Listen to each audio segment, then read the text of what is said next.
Hello everyone, welcome. In this video I would like to show you a game from the recently concluded Dutch Youth Championship. It's a game played by my long-term student Arthur de Winter, who is one of the biggest talents in the Netherlands, multiple champion in his age category, and this time he played in the under 18 section. It's the fifth round of the tournament. Arthur has 3.5 out of 4. He's playing with the black pieces against the tournament leader, Luc van der Hagen, who up to this point had managed to win all his games. And the reason I'm showing you this game is not just Arthur is my student and he's a very nice guy. It's also a very instructive game. And I'm pretty sure that you will learn quite a bit on how to play the King's Indian opening. Let me bring up the moves. It starts with the move 1d4.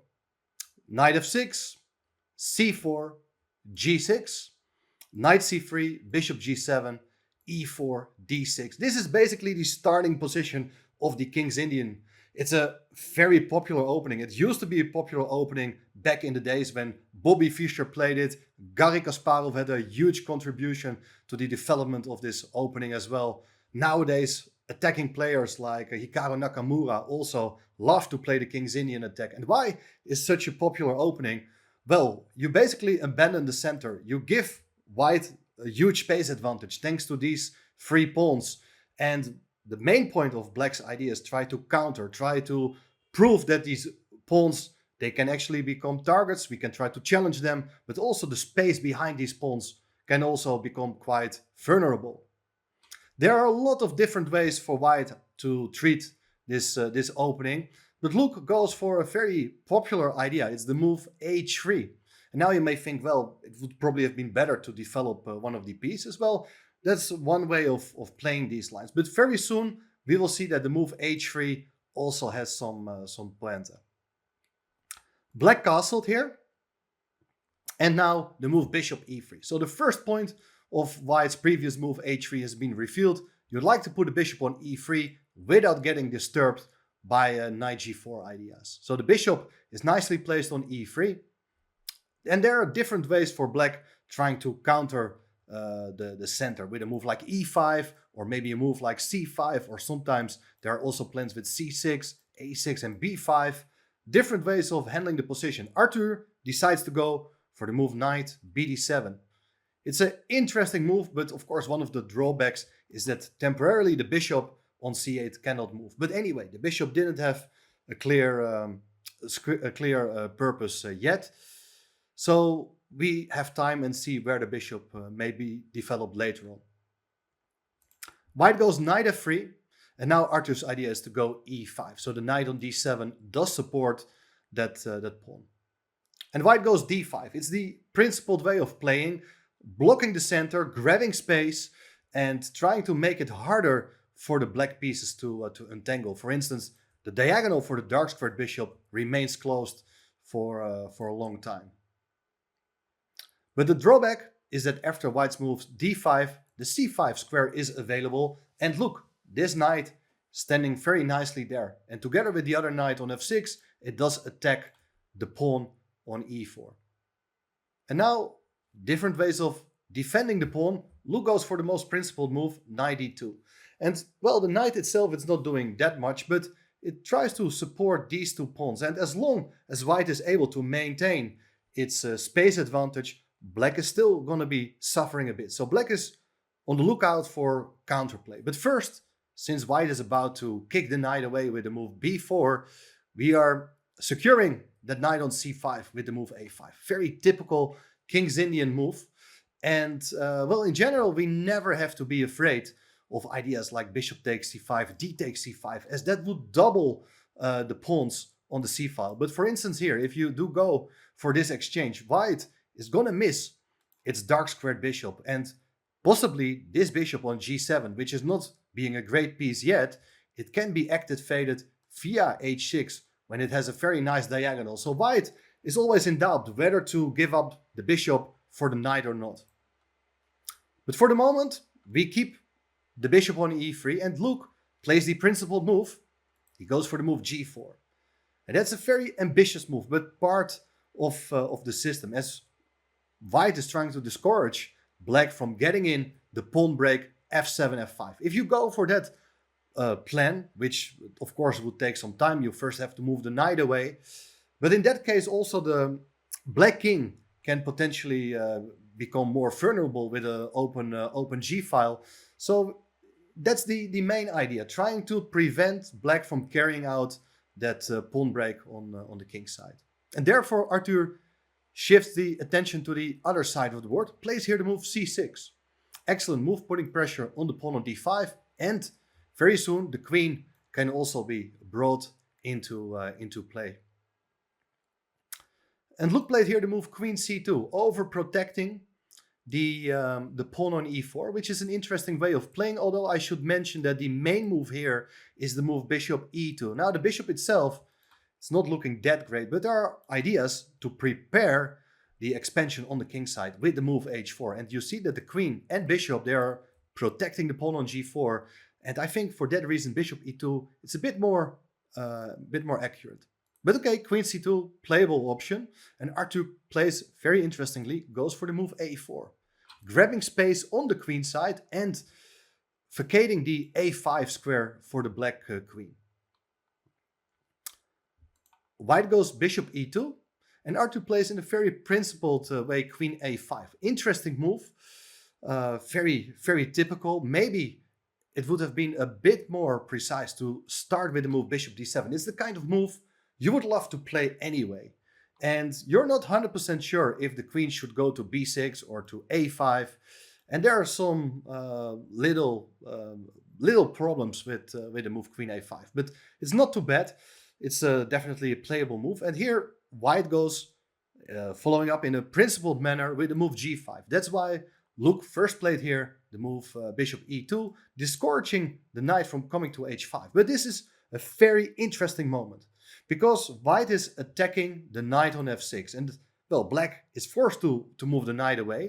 But where do you go to? Well, Arthur reacted to move knight fd7 for the clear reason that, well, the knight itself is not doing too badly, but it hinders the bishop from getting into play. The rooks are still not connected with each other. So that's not looking very nice. In the game, Arthur played knight e8 back, and that looks a bit passive, but I would like to invite you to look at the path of this knight, because you cannot imagine where this knight is going to end up later. However, I should also mention that this idea, knight h5, this looks absolutely bizarre. You put it on a square where it can just be taken. If the knight will not be taken, then the knight is excellently placed. White can never build up a kingside attack. The h-pawn cannot come forward. And in certain cases, the knight may even come to f4. White will never be attracted by the idea of trading off the dark squared bishop for the knight, as that would open up the diagonal for black's dark squared bishop. And after bishop takes h5, g takes h5, this pawn on h5 looks very ugly, but white cannot really do anything with it. If you try to attack the pawn with queen d1, there are even ideas to play a3. Here we see black's main idea, trying to dislodge the knight on c3, undermining the pawn on b2, and white is in trouble. So knight h5 is a very interesting idea to keep in mind. But anyway, let's have a look what happened. Knight e8 was played, and after white played here the move h4, Arthur decided to try to fight back here. He played the move f5. Excellent idea. There are ideas also to follow up here with the move f4, questioning the bishop on e3. White played here the move f3, overprotecting the pawn on e4, and in case the bishop comes under threat, the bishop can always drop back to f2. However, I think there was no need to play this move, because white could have continued here with the thematical move h5. This is a very important idea.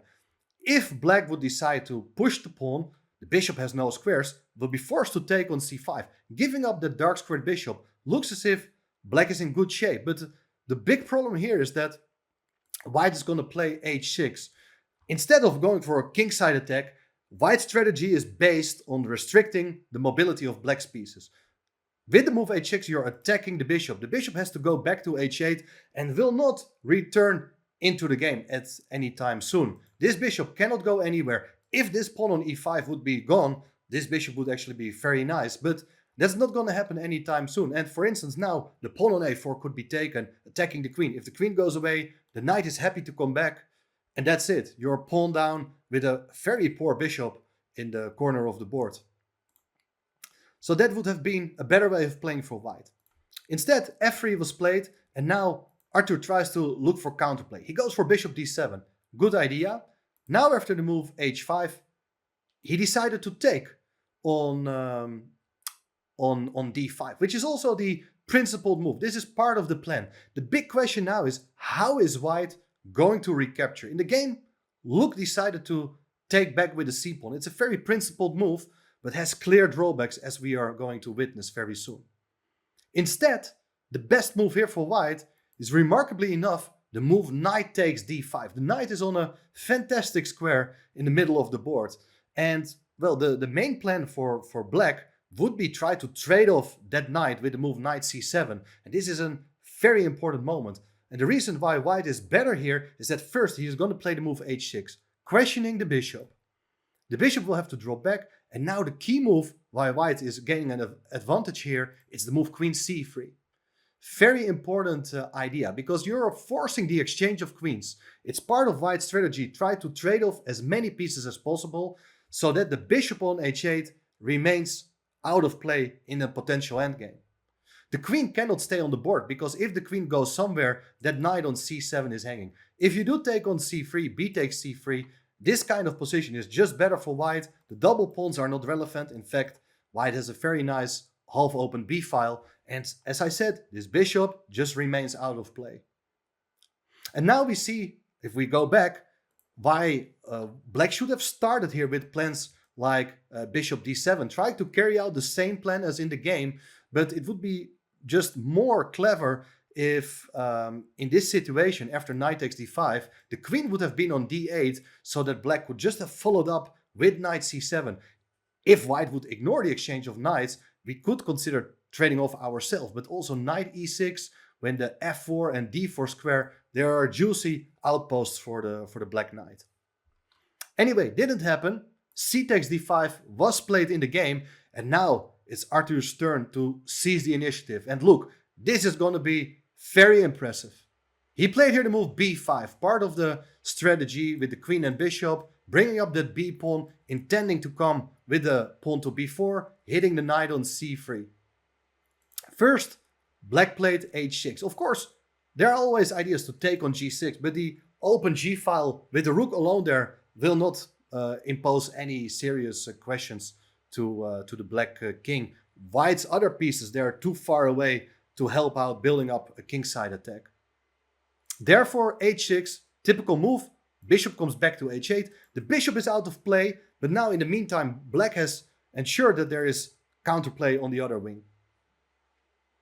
White played a3 to prevent black from playing the move b4. If you would play b4 anyway, try to open up the position, the main problem is white can counter with the move knight c4, attacking the queen. If the queen goes away, then we have time just to take the pawn on b4. White is a pawn up in that case. So that is premature. Instead, Arthur played rook c8. Excellent move. The rook is doing wonderfully here, opposing the queen on the c-file. And the big problem of white's play in general, it's a very difficult position to handle. His pawns are really far advanced. He's overextended basically on both sides of the board. And what is white going to do with the king? You don't want to castle kingside because, well, these pawns on g5 and h6, they are not a really good cover for the king. While castling queenside is, of course, asking for trouble as well, with the rook already being placed on the c-file. So white played here rook g1, overprotecting the pawn on g5. Maybe not the most ambitious move, but difficult to say what instead should have been played here. And now critical moment. Arthur goes for the move knight c7, and here Luke has a big decision to make. He can actually take on c5, allowing black to recapture with a pawn. He should recapture with a pawn because of the knight on c7, he's unable to recapture with a piece. He should have played like this, bishop takes c5, but it's a very difficult decision to make. This dark squared bishop is usually white's most important piece in this system, with all the pawns being placed on light squares. You're giving up your control over the dark squares. And it's difficult to evaluate, because if, for instance, white would castle now, believing the c-file is closed, black is going to close the position. And that's a very clever thing to do because none of the knights are able to come into e4. And black has a simple plan of bringing the rook into the game, preparing the maneuver knight e8 d6. The knight is a fantastic blockading piece. This protected passed pawn is not dangerous at all. The situation in the center and on the king side is closed. That means the black king is absolutely safe. And with this pawn majority of 3 versus 2, black has a lot of ideas trying to open up the files towards the white king. However, what white should have done is after bishop takes c5, d takes c5, take on f5. This is a very difficult move to find because, well, if you would take back with the pawn, then there are always ideas trying to play g6 and break through, attack the king. That is not recommended. Black is supposed to take back with the bishop, but now after knight d e4, look at what a big difference this is. White is going to castle, play d6, and now, since the situation in the center is open, the black king is much more vulnerable. White would still have been clearly better. Didn't happen. Instead, Luke played here rook c1. Natural move, but it's too slow and enables black here to play the move knight 7 to a6. Look at this knight maneuvering. It's absolutely wonderful. The knights are protecting each other and black is again introducing the idea of breaking through with the move b4. There followed the move queen to b1, getting out of a potential b4, ab4, knight takes b4 idea when the queen on c2 is not that happy. But anyway, the move b4 was played. A takes b4, knight takes b4. And look, the knights are now all of a sudden fantastically placed. The d3 square is a potential fork. It's still covered by both the bishop and the queen, but that also means that white's pieces, they can barely move. There are no good squares. If you would play knight c4 attacking the queen is happy to drop back and the game continues from here. It's not clear what white is exactly going to do. But instead, white was really struggling here to come up with a useful plan, decided to play king d1. Looks as if the king is still kind of safe in the middle of the board, being surrounded by its own pieces. But in fact, things are not that simple. And Arthur senses the momentum as he goes for the move knight b3, trading off that knight on d2. After knight takes b3, a takes b3, all of a sudden the knight from b4 is even threatening to come into c2, for instance, with a huge threat to take the bishop. So therefore, white really wanted to swap pieces as quickly as possible. Played here the move queen a1, offering the exchange of queens. But look at the next move. Black is not going to cooperate and instead played here knight a2. Not that you're threatening that much, just showing that that queen on a1 is doing horribly in the corner. It cannot really go anywhere. It's stuck and the queens will not get exchanged. If white is going to take on a2, it's b takes a2, and then you see bishop a4 is on the agenda, threatening this kind of mating pattern. Look at these two diagonals with the bishop and the queen. It's absolutely game over. In the game there followed bishop d2, which is also another mistake, but we will see very soon why that is. King d2 could have been considered here as well, trying to support that knight on c3. And knight takes c1 is not possible because the queen on a5 is hanging. But another very typical King's Indian idea I want to show you, and I'm pretty sure Arthur had seen this in advance as well. There is this idea to take on e4.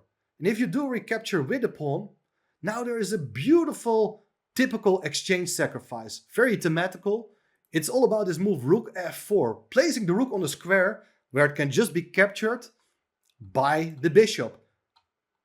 If you take it, bishop takes f4, e takes f4, all of a sudden this bishop from h8, it's coming alive and there is just immense pressure with ideas to take on c3, but also there are ideas to go queen d4, queen b4, queen d4, or maybe bishop d4, bishop e3. In such positions with no good open files, the extra rook of white is absolutely useless. Black is dominating, and it should be said that rook f4 is not only aesthetically pleasing, it's a very useful move, threatening to take the pawn on e4, and otherwise maybe ideas like rook h4, rook h2 are going to give the black attack a new impulse. But this didn't happen. Let's get back to the game. Bishop d2 was played so that the bishop is opposing the queen on a5. Of course, as I said, knight takes c1 runs into queen takes a5. That's not possible. First, black is going to move the queen away, hitting the rook on g1. This king on d1 is stuck in the middle. And most importantly, after moving the rook away to g2, preventing the queen ever from entering on f2, it's knight takes c1. First of all, white is an exchange down. But that's not only the end, because maybe white was thinking, well, I'm an exchange down, but the bishop on h8 is still out of play.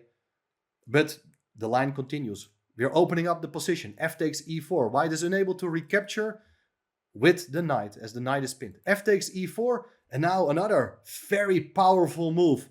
Bishop h3, chasing the rook away, and the rook got to retain control over the entry squares for the black queen. But if you go rook h2, it's queen g1 with an attack on the king and the rook, and it's going to be made very soon as well. Therefore, white played the move rook to g3, and now it's queen f2, giving up the bishop. Beautiful idea. After rook takes h3, it's queen takes e2. Look again, this knight on c3 is pinned, so the queen cannot be taken. This queen on a1 is out of play, the bishop on h8 as well, but it's all about white's king safety. The king cannot do anything. White resigned here because, for instance, if you try to cover the back rank with rook h1, it's rook f1 check, rook takes f1, queen takes f1, still the knight cannot block on d1, and if you play bishop e1, it's just checkmate. Just a very fascinating model game, and I was very impressed with the route of the knight coming from the king side over via f6 to e8, c7, a6, b4, and then eventually ended up on a2. This was a really remarkable plan by Arthur, and I thought this was very instructive. After this, it was still a very interesting event. I mean, both players, Luke and Arthur, they ended up on 5.5 out of 7. They had to play a tiebreak, which was eventually won by Arthur. So as a trainer, I'm very happy for him that he managed to win for the third year in a row the Dutch Youth Championships. Last 2 years under 14, now under 18, and therefore he qualified for the World Youth Championship as well as the European Youth Championship later in the year. I hope you enjoyed this video, learned something about the King's Indian, and would you like to learn more about this opening and many other aspects of our game? Don't forget to subscribe and you will get to see more very interesting ideas about our game. See you soon again. Bye bye.